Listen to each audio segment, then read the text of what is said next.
Between 1764 and 1767, the former province of Gévaudan, a rugged, remote, and sparsely populated region in south-central France, was terrorized by a series of gruesome animal attacks. Over 100 men, women, and children were reportedly killed, often mutilated or partially devoured. Witnesses and survivors described the attacker as a huge, wolf-like beast, but with features that defied normal classification. Known as La Bête du Gévaudan, the Beast of Gévaudan, this creature became the subject of national headlines, royal attention, and a frantic manhunt. To this day, scholars debate whether the beast was a lone mutant wolf, a pack of predators, a human-aided killer, or even a symbol of deeper social unrest in pre-revolutionary France. The setting, Gévaudan, in the 1760s. Geographic isolation. Gévaudan, modern-day Lozère, in the Languedoc region, was a highland territory of volcanic plateaus, dense forests, and remote pastures, home mostly to poor peasants, shepherds, and isolated communities. Roads were few, literacy was rare, and superstition was high.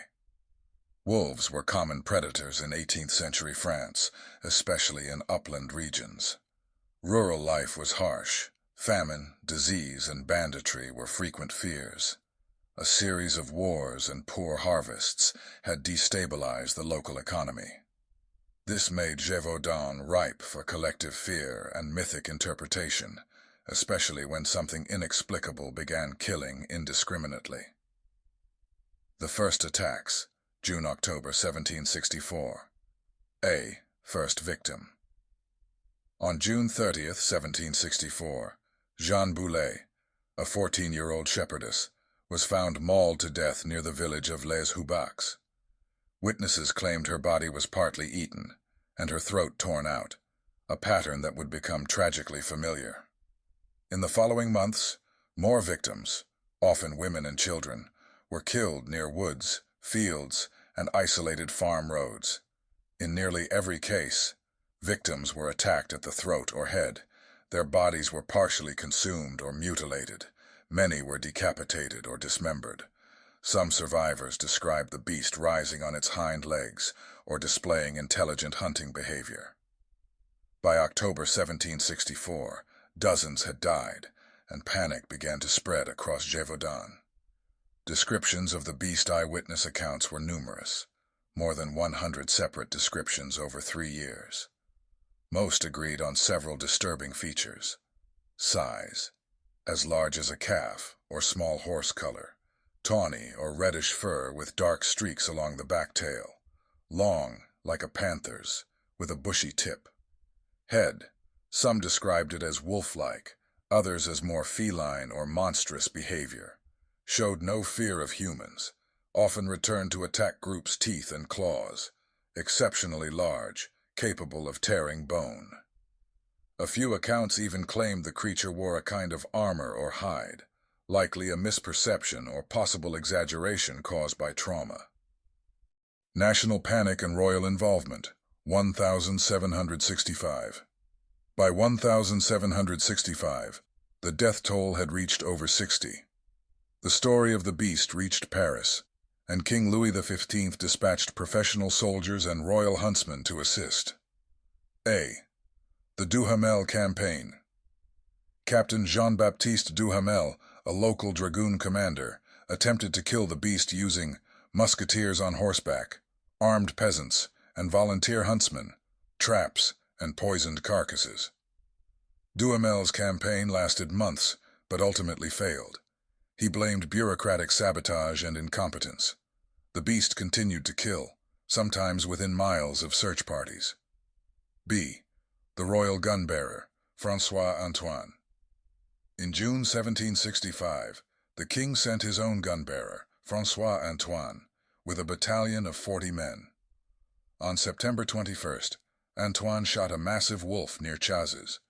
It measured over 5.5 feet long, 130 pounds, had unusual coloring and enormous teeth. The animal was mounted, sent to Versailles, and declared La Bête. Antoine was rewarded.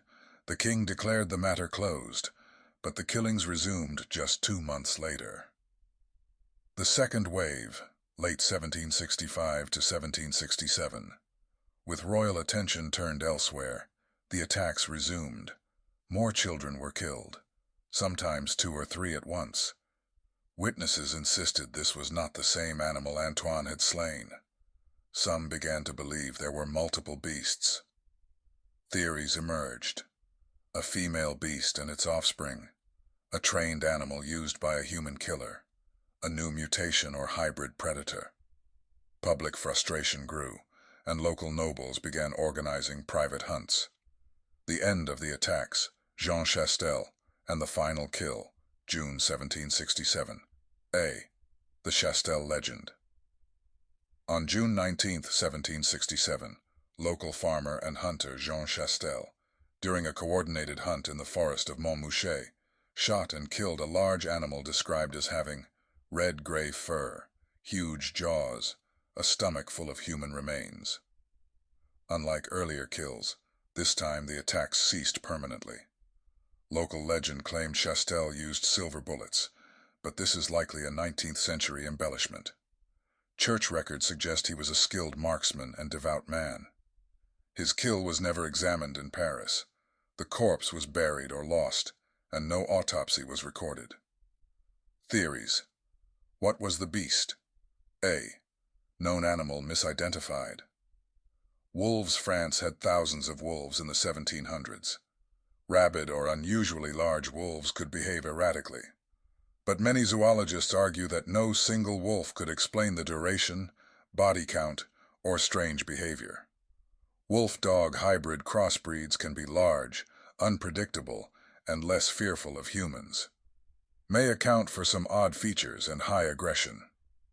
Exotic animal escapee speculation includes escaped hyenas, lions, or panthers, possibly from traveling menageries. Fits some descriptions, but unlikely to survive years in the Cévennes climate. B. Serial killer with trained animal. A minority theory proposes a human accomplice trained a large dog or hybrid to kill. Explains deliberate target selection, women and children. Suggests the beast was occasionally called off and returned by command. Supporters point to Jean Chastel's son, Antoine Chastel, who was reportedly a recluse and rumored to keep strange animals, but no firm evidence exists. C. Myth, born from trauma. Another possibility is mass psychological projection. Attacks by multiple normal wolves over years became mythologized. Social unrest, famine, and fear fueled moral panic. Newspapers exaggerated each event, fanning hysteria. The beast, then, became a symbol of unexplainable suffering in a decaying feudal system.